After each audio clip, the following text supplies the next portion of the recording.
So I've been having this conversation a lot lately, and it's been a lot of recurring conversation.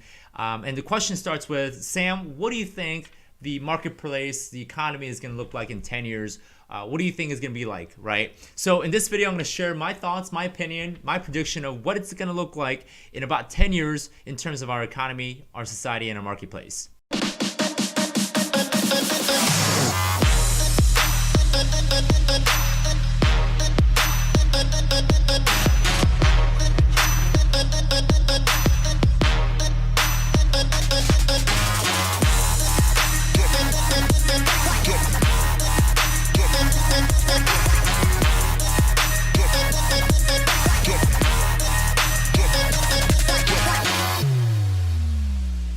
Hey, what's going on, guys? It's Sam Kwak here, and in this video I want to share my opinion, my thoughts about what's going to happen in 10 years. And by the way, if you guys noticed, we made a little bit of addition to our studio. Those are all of the deals that we've done. I know the camera isn't showing everything, but we're going to add more frames as we do more real estate deals in the back. So fun little change that we've done to the studio. But I've been getting a lot of the question and conversation lately, especially when I'm on someone else's podcast. What is our world, like our society, our economy? What will it look like in 10 years? And I know I talk about the market crash that I'm predicting in about 2 years or less, and it kind of plays with that. It kind of ties with that. So with the rise of millennials, and I'm going to tie this back to the market crash that we've been talking about. I think more and more we're headed to this trend where mobility is a big factor, especially if you look at millennials. It's a big thing. Like, we don't want to be tied down to a single location, right? We don't necessarily want to live in one city. We want to be able to move to the next, and following year we're a different city, right? We want to have that freedom and the flexibility. So I think flexibility and mobility is going to be a key theme with where we're headed in the trends, right? I don't think millennials, and I'm not speaking for all of them, but generally I think are going to want to live that nomad life, like being able to travel when you want to, work where you want to, that flexibility. I think that is the trend that we're headed out towards too. In terms of real estate, definitely less buying. I think there's going to be less private ownership of real estate properties in general.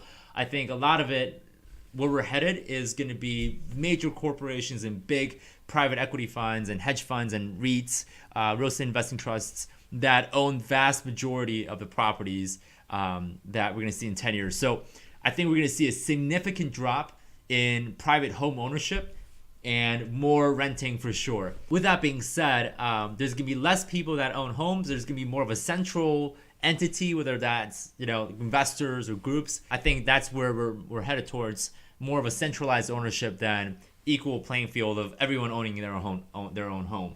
Another thing that I see as a trend is things being disposable, right? I don't imagine millennials wanting to buy a very expensive China dish set, right? I think we're going to see more of disposable items. So paper plate, for example, I think we're going to see more of that being used than actual plate, right? Porcelain plate or whatever.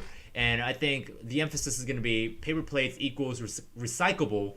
So we're going to see this trend that more things will be disposable. Like, I don't think anyone's really going to buy things for longevity. I think it's going to be like, hey, I want to use it for a year, throw it away, and buy another one the next year. So we're going to see less quality, but more so on disposability, being able to buy stuff and throw it away, single use type of things. I think that's what we're going to see in more so in 10 years.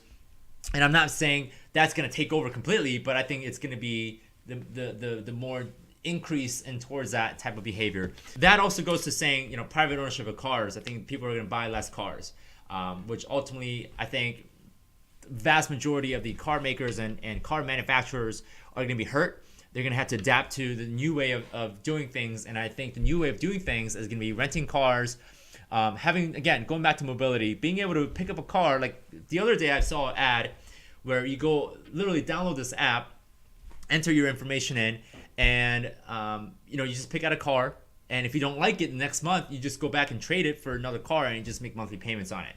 So that level of mobility is going to triumph when it comes to millennial consumer patterns. Like, you've seen the baby boomers, right?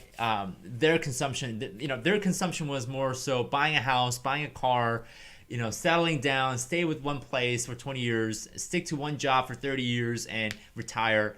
I think that type of economy is long gone. I think we're transitioning into more so, let's stay here for 1 year, pick a car. Next year we'll get a different car. We'll work at a different job next year, or we might be a freelancer, so we have different clients that we're serving. So I think we're really going to see this more of like a decentralized, but yet centralized. It's kind of weird, right? So we're going to see more freedom, more mobility, more disposable items, less private ownership. This is why I think Turo, Airbnb, right? Those types of shared economy companies like Uber, they're going to triumph like crazy. You're going to see them even more successful than what it is now. And I know legislation, lawmakers, policymakers have been trying to fight it because it's disrupting, right? Consumers, people like us who pay money for these services, they're ultimately going to vote with their dollar, right? You can create laws saying Airbnb, no more Airbnb, or restrict the amount of Airbnb being done in a city. I think really at the end of the day, people, if they're spending their money in Airbnb and not on hotels are going to have zero, right, economic power. Even if they want to lobby their favorite lawmakers, they're not going to have the money to do so. So ultimately, I think they're going to triumph. There's going to be some resistance, right? Obviously, against these disruptive businesses like Uber, Airbnb, and so on.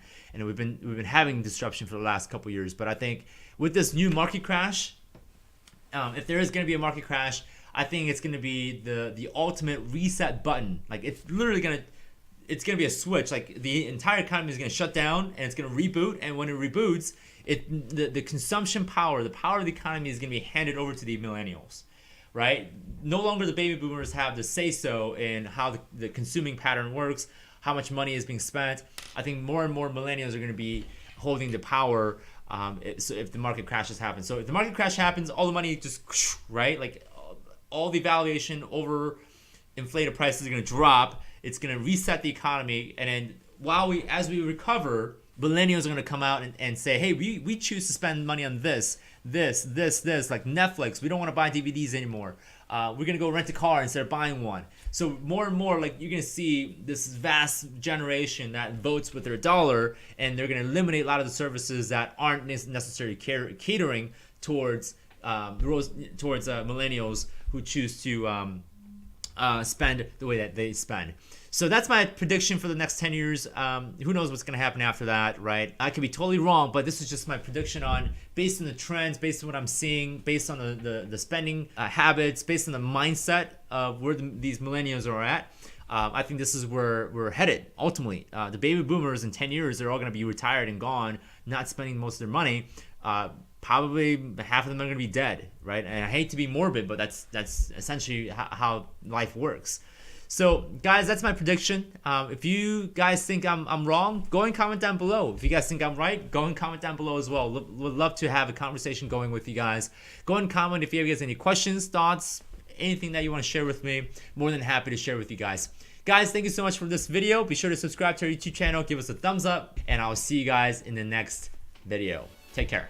Well, hello there. You made it to the end of this video. Congratulations, and that probably means that you like our video and you love what we did. So be sure, if you want to get more information, more YouTube videos from us about real estate investing, be sure to subscribe to our YouTube channel and hit the bell icon to make sure that you get notifications on our future videos about real estate investing.